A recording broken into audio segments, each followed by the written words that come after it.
అనకాపల్లి జిల్లా రాఘవాపూర్ దగ్గర goods train పట్టాలు తప్పడంతో మరమ్మత్తు పనులు యుద్ధ ప్రాతిపదికన సాగుతున్నాయి. 6 భారీ మిషన్స్ తో 500 మంది కార్మికులు తీవ్రంగా శ్రమిస్తున్నారు. పూర్తిగా దెబ్బతిన్న సిగ్నలింగ్ వ్యవస్థతో పాటు ట్రాక్లను రేపు ఉదయం కల్లా పునరుద్ధరించే విధంగా రైల్వే ఉన్నతాధికారుల సమక్షంలో శరవేగంగా పనులు సాగుతున్నాయి. ఘజియాబాద్ కు స్టీల్ లోడ్ తో వెళుతూ ఉండగా గూడ్స్ ట్రైన్ పట్టాలు తప్పింది. 12 వ్యాగన్లు పట్టాలు తప్పడంతో 3 ట్రాక్లు పూర్తిగా దెబ్బతినిపోయాయి. దాంతో ఉత్తర దక్షిణ భారత్లను కలిపే కీలకమైన కాజీపేట్ బల్షార్ రూట్ లో రైళ్ల రాకపోకలు నిలిచిపోయాయి. 39 రైళ్లు రద్దయ్యాయి.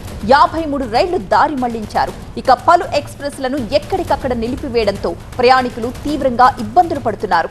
పట్టాలు తప్పిన గూడ్స్ ట్రైన్ కి మొత్తం 44 వ్యాగన్స్ ఉన్నాయి.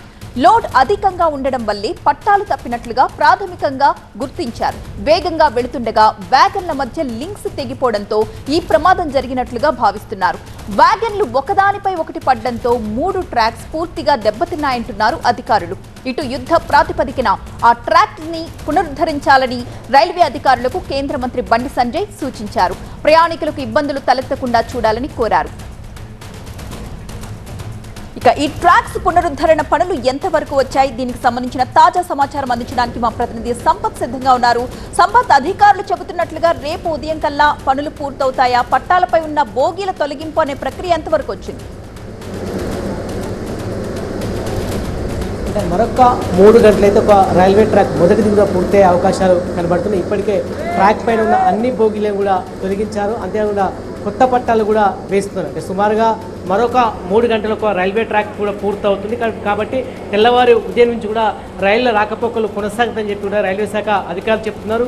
ఎప్పుడైతే పట్టాలు తప్పినప్పుడు పెద్ద ఎత్తున కూడా రైల్వే సిబ్బంది కూడా ఇక్కడ చేరుకున్నారు, మరమ్మతులు చేస్తున్నాం. ఒకసారి విజువల్స్లో చూపట్టు పెద్ద సంఖ్య సుమారు ఒక 1000 మంది కార్మికులు కూడా ఉదయం నుంచి పనిలో నిమగ్నమయ్యారు. ఏ చిన్నపాటి పొరపాటు లేకుండా చాలా యుద్ధ ప్రాతిపదికన కూడా మరమ్మతులు కూడా చేస్తున్నారు. ఎందుకంటే ఇది main line Chennai to Delhi line కాబట్టి ఇప్పటికే సుమారుగా 19 గంటల పాటు రైళ్ల రాకపోకలకు అంతరాయం ఏర్పడింది. పెద్ద ఎత్తున రైళ్ల రాకపోకలకు అంతరాయం ఏర్పడిన నేపథ్యంలో ప్రయాణికులు తీవ్రమైన ఇబ్బంది పడ్డారు. కాబట్టి వెంటనే రేపు ఉదయం నుంచి కూడా రైళ్ల రాకపోకలు ప్రారంభించాలని చెప్పి కూడా అధికారుల నుంచి ఆదేశాలు వచ్చాయి. ఈ కారణంగా ఈరోజు అర్ధరాత్రి సుమారుగా 8 గంటల వరకు ట్రాక్ పూర్తయిన తర్వాత కొంత ట్రయల్ రన్ నడిచే అవకాశం ఉంది. ఇప్పటికి మనం చూస్తున్నాం దాదాపున ఒక 80% అయితే ఒక ట్రాక్ సంబంధించిన పనులు పూర్తయ్యాయి. మరొక 20% అంటే దాదాపున విద్యుత్ సంబంధించిన విద్యుత్ సరఫరా సంబంధించిన అంతరాయం ఏర్పడుతుంది. దీంతో విద్యుత్ కూడా మళ్ళీ ఏర్పాటు చేస్తున్నారు. అదేవిధంగా చాలా వరకు పెద్ద ఎత్తున ట్రాక్ అంతా ఎక్కడెక్కడ డ్యామేజ్ అయిపోయింది, చెల్లాచెదరైపోయింది. దీని కారణంగా సుమారుగా 300 మీటర్ల వరకు కూడా కొత్త పట్టాలను కూడా వేస్తున్నారు. ఎందుకంటే ఏమాత్రం పట్టాలు ఎక్కడెక్కడ పగిలిపోయిన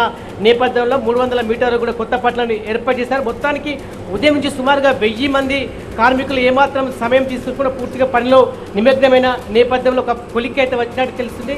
మరొక 3 గంటల్లో మాత్రమే రైల్వే ట్రాక్ సంబంధించిన మొదటి దశలో పూర్తయ్యే అవకాశాలు కనబడుతుందని చెప్పి రైల్వే శాఖ అధికారులు స్పష్టం చేస్తున్నారు. Right, thank you Sampath. ఇది